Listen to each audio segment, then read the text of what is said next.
Hello there, Texas Deacon here. Thank you for joining me. I'm calling this one Red Pill number 4, March of Dimes. Now, please listen to what I say and don't misunderstand what I'm saying. As I stated in other programs, that I went to school in a little small county school. The entire 8 grades had about 125 students.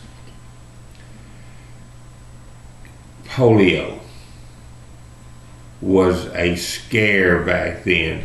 In the summertime, when the polio season came around, it hung over your head big times. 2 of my first cousins got polio. One of them recovered fairly good, enough that she could walk and you don't really know her to understand her legs. One leg a little smaller than the other one. And the other one of my cousins also got it.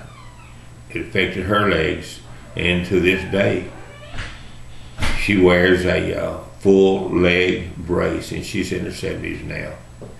So polio was a super scare when the summer polio season came around. Now, the March of Dimes is looking for a cure. And every year they passed out a little card about so big, had a slot for 5 dimes. They'd give it to you at school, and you went home and you put 5 dimes in and you brought it back to school. Now, we were poor people. Both of my parents were sharecroppers. A sharecropper is where you live on somebody else's land and farm, and he gets a portion of what you make. Wasn't a lot of money around our house, although at that time my father did have a public job, but it was the lowest paying one there was. Wasn't a lot of money. Now, when they gave me my little card to take home, I would bring it back 3 or 4 days later. Of course, everybody else brought theirs back the next day with 5 dimes in it. I bring mine back 2, 3, 4 days later with a dime, a nickel, maybe 3 pennies. Super embarrassed by having to do that. Now, everybody, being a small school, everybody knew that I did not bring my 5 dimes. And they talked about me behind my back because I didn't, and it was embarrassing. It was just a social thing with me back then. Now, actually, not very much of that was true. The bit about me only putting in the dime and the nickel and the pennies is true, and everybody else brought theirs back with dimes. No, I'm sure there's others that didn't. I remember one old boy, his mother stuck a $1 bill in one of his slots. But that's the way I felt. To me, that's the way things work, but that's the way I felt down deep. Then a man by the name of Dr. Salk, the Salk vaccine. They come around and took a little sugar cube, put a couple of drops of this pink liquid on it and gave it to you. No more polio. Cured. Oh, I was so happy.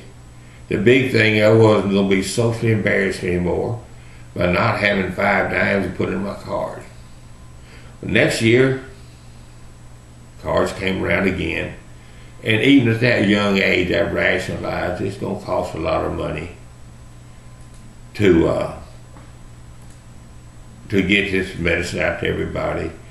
Plus, there was a lot of people being helped by the March of Dimes that already had polio.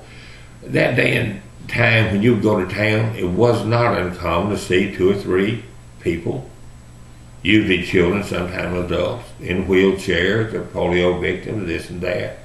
In fact, one president, Franklin Roosevelt, was a polio victim, so it did not discriminate between rich and poor. So here I got another card. Well, I figured that'd be the last one. But no, next year I got another one. And the year after, and the year after. And guess what? Polio had been wiped out. But the March of Dimes is still around, and I'm not criticizing that organization. To me, they are probably the greatest organization on earth of that nature. They have saved so many lives for so little money. They have prevented people living a life in a wheelchair or an iron lung. Does anybody know what an iron lung is? Only your head was out. You lived in that iron lung where, by changing the pressure, breathed for you, made your chest cavity expand and then collapse. So I'm not criticizing them at all. The reason I'm telling this story is to try to help you to understand that in government especially, once a program, a policy gets in place, it's going to be there. It won't go anywhere. Not until God himself comes down and has direct one-on-one influence with our government. So cutting these policies is not going to happen, people. It's not. Just like the March of Dimes is still out there, and I'm sure they do wonderful work. And if anybody with the March of Dimes hears this, please understand that I'm not coming down on them. I've said it over and over. As far as I'm concerned, they're, as I said earlier, the greatest organization of this kind in the world. Right up there with the Salvation Army. But they are a classic example of what's going on in the world today, and what will continue to go on in the world, and what I don't believe is going to get any better. It's only going to get worse. You give my words some thought, and you look around, and you wake up. It's one of the things that made me awake. I love you all.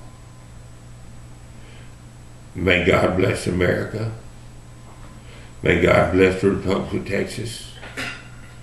And may God bless you and yours.